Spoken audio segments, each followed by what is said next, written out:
All the cells are in. So it's moment of truth now. Oh.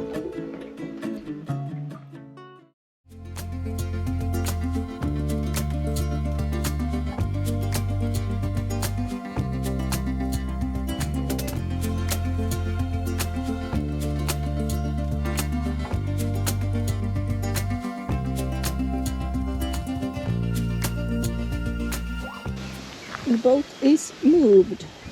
It's from here we're gonna launch it in a few days time, but first we're gonna finish everything, more layers of anti-fouling, polishing the top sides and some other things, and closer to the water that she's been in like 15 years.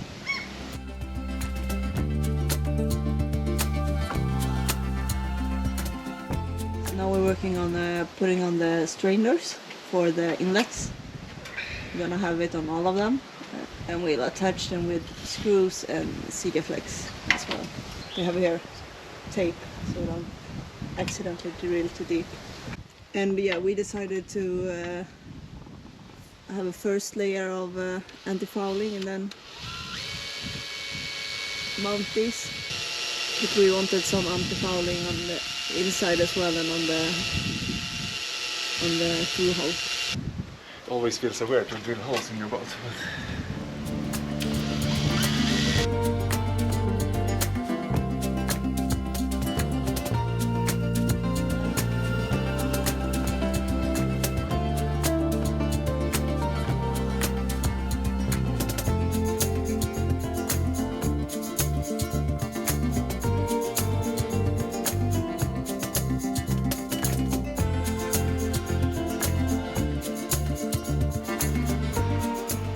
So while Thomas is out there polishing the top sides, I'm gonna start to try to make this boat a little bit more seaworthy.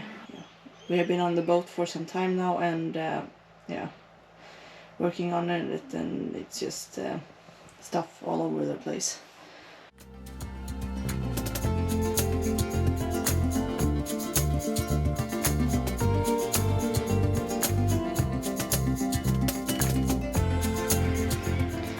So we're inside the boat. Things are now much more organized. We are gonna keep it open for the engine and the propeller shaft and the through hose when we launch, so we can see what happens. Make sure that there's no leakages. Okay, so Seagulls going crazy. this will be our last evening and night on the hard. Tomorrow it's splash day. Tomorrow morning, very early, we're gonna get up, and hopefully the boat will be in the water by lunch. And we will start early because the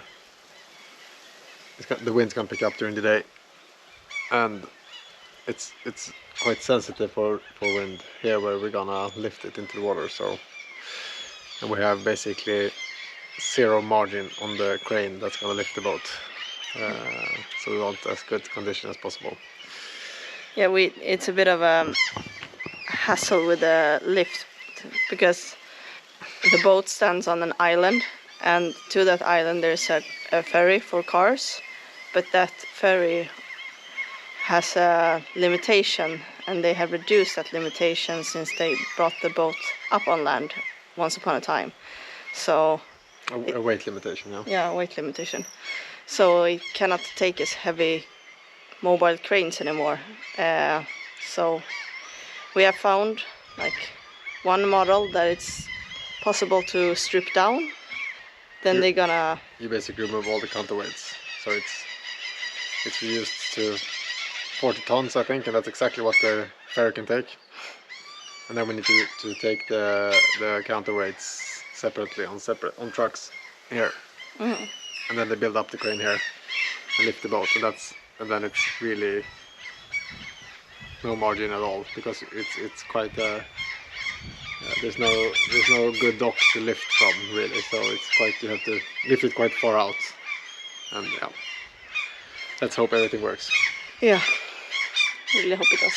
Also, we highly underestimated the time it took to polish the sides of the boat. It's quite late now, and we have to go up at like 4 o'clock tomorrow, or 4:30 maybe, because the crane arrives 5:30. But yeah, now everything is more or less done. And the seagulls are going crazy as usual. They wake us up every morning. I think it's some kind of seagull nest here. There's so many seagulls. Oh, I have to go to bed. Yep.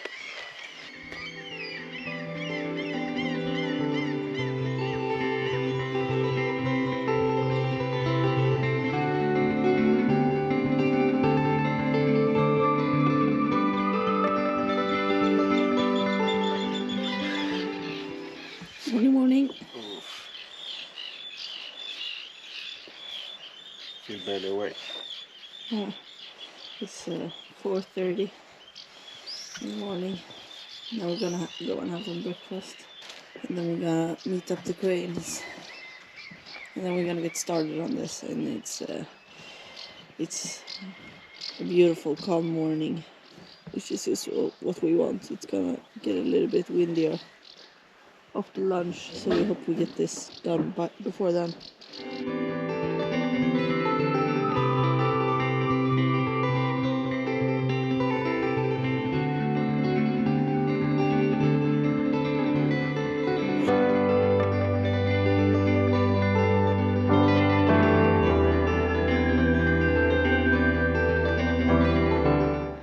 Now we're down by the ferry. The crane is on the other side, and the ferry just drove to meet them. It doesn't look that big though.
So now we're moving the boat from Wasa, where it had been standing on land for quite some time, and slowly closing in on to the harbor where we're gonna have it this summer. It's been quite a long trip, obviously on the motor, as we don't really have any sailing gear gone through at all yet.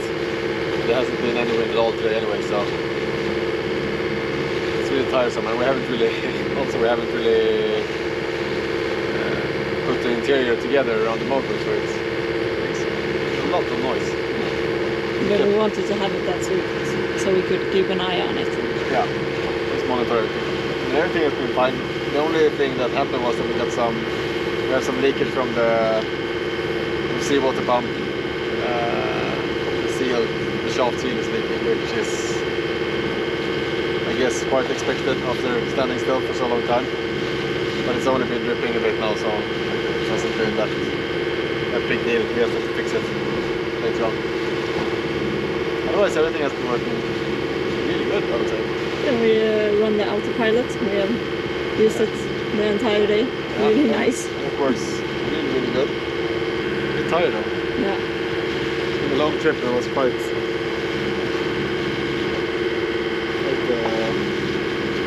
rough night yesterday.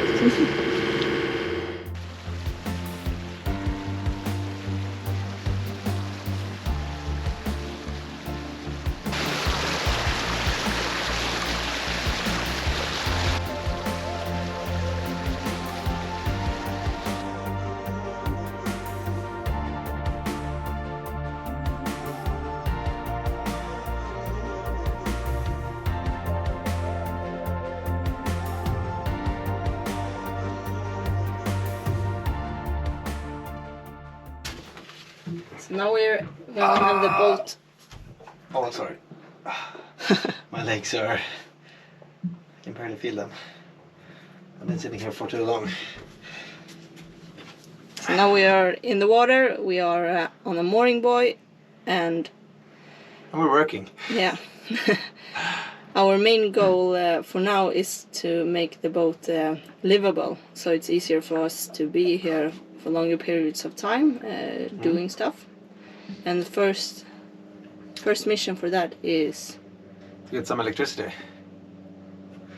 So we're working now on in the small compartment in between the aft cabins, where we're gonna install the lithium battery bank, a 48-volt battery bank, and our inverters, and yeah, some other stuff related to the electrical system.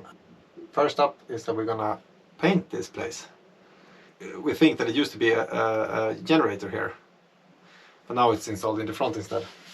So they haven't had this sound absorbing mats on the walls, and it's a lot of glue from them still, and it's, yeah, everything is pretty rough, and it's quite dark in here as well, and we prefer it to be a bit more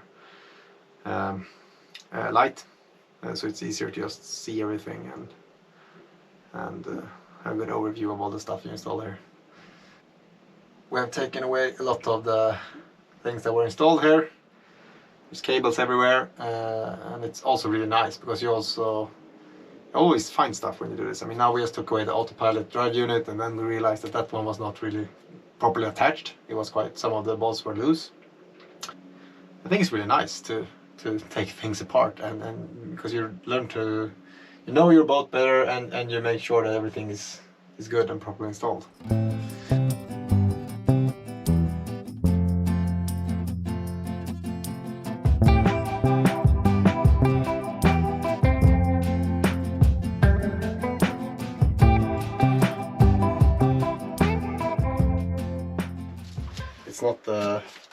It's not perfect. No, it's not a super nice finish, but it was very boring before and was very dark in here, and I think this is better at least.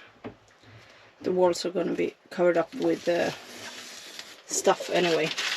So now we're gonna start putting stuff in place here, starting with the inverters and then the battery.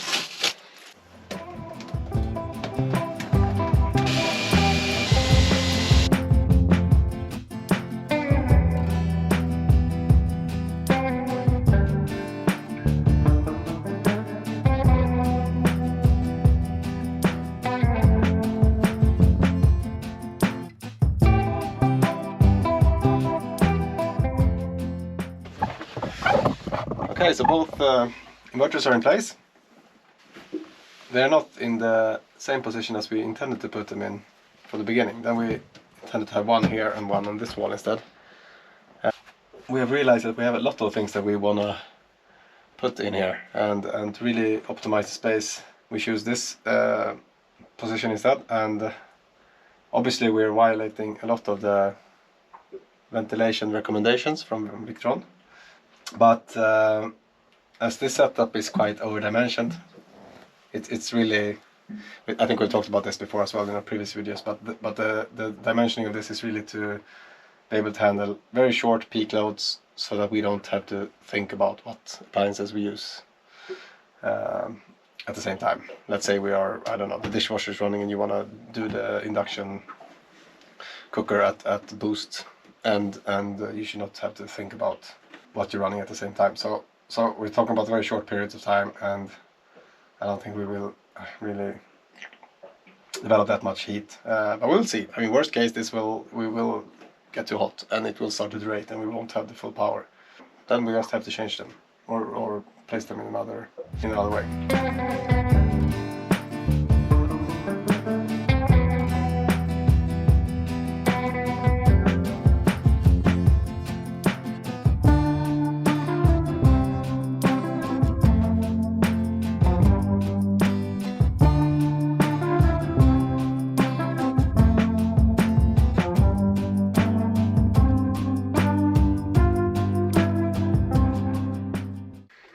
So all the cells are in.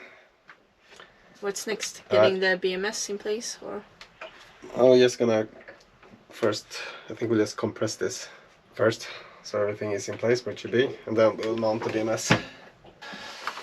And also worth mentioning, maybe more details about all this battery stuff is in other videos. Yeah. Previous videos.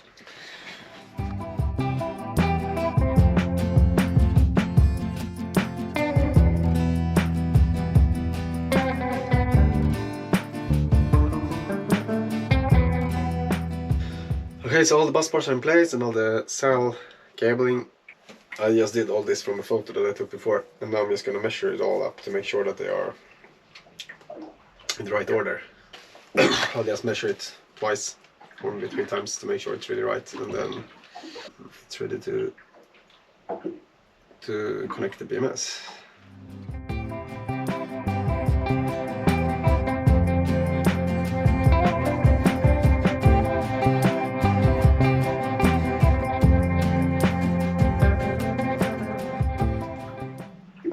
Okay, so I checked all the wiring twice, and now it's time to connect everything to the BMS, I think. It's always scary, though.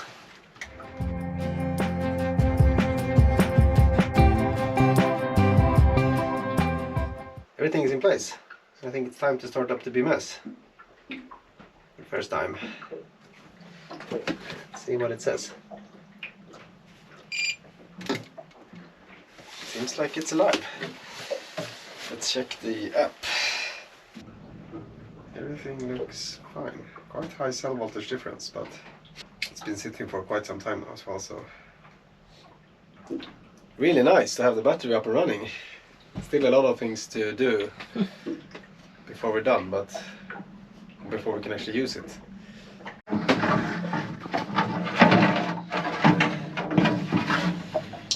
We're just putting on this protection while working, so we don't accidentally hit any metal on the battery, short-circuiting anything.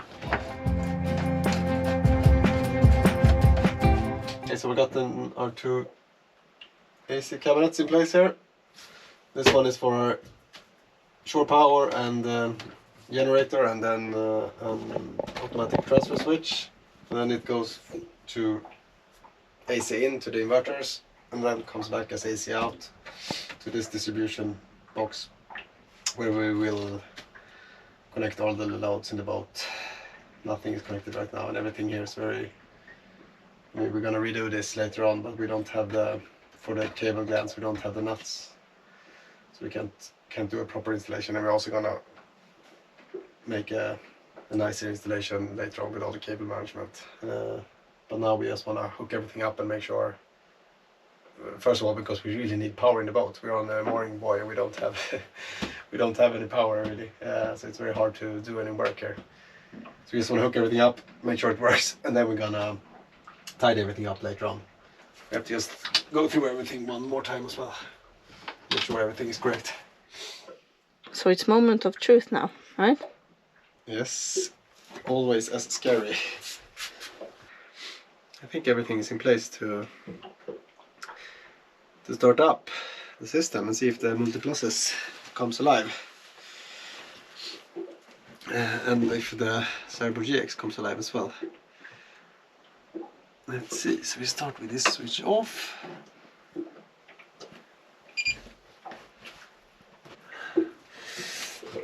We started up, I just wanted to start up with the main switch on, and then I enable discharge from the BMS, because then you go through a proper pre-charge circuit, pre-charge phase. Otherwise you have quite an inrush to the multi-pluses.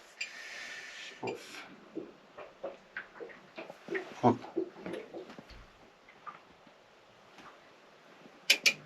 Oi. I think we're up and running. We have some LEDs blinking. I think everything's working. Let's measure. Let's see if we have some AC out there.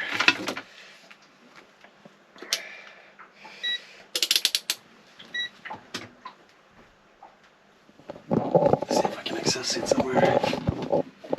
Maybe. Yes, we do. Cool. Now we just need to hook up some loads as well. I'm so glad we did all this prep work before. I mean, all the shit. I don't really know how to sit. It's very tight in here. All the we set up all this installation back home. Did all the crimping of the cabling. Did everything. All the configuration, all the stuff. Otherwise, it wouldn't have just been to turn it on like this, as we run it in this parallel configuration.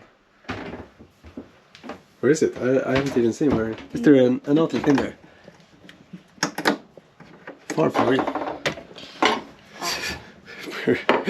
Maybe not the easiest first one. That's the easiest one to connect. Oh, hey. Is it in? Yep. This one is a bit slow before it starts. No, it starts. No. Nice. Here we go. This is quite the setup, but this is how we will charge our batteries for now. For the 12-volt system. Just to be able to have some lights on around the fridge, which we haven't been able to do so far. We've been eating freeze-dried food. About time we get some charging on the Yeah, really. Super nice. But now we have plenty of power. I'm not sure about the charge state of the other batteries, but it should be at least like 5 kilowatt hours or something like that in it. That should be plenty enough. So now we're drawing 140 watts from the 48 volt battery. Yeah, but let's start the fridge, right? Yep. Now we have power. Now we can have cold beers. Oof.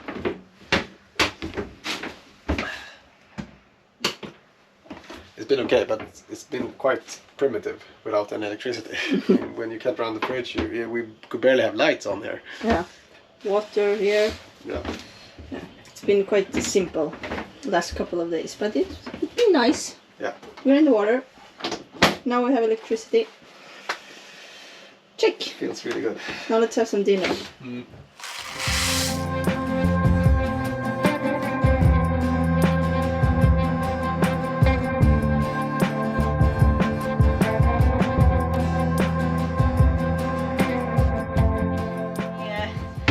When we did the battery installation, of course everything got a little bit dirty, so yeah, why not test it with vacuuming it from now on? Yeah, we just tested it. With the state of charge we have right now, we can run the vacuum cleaner for 9 hours. It seems to work pretty good. Yeah.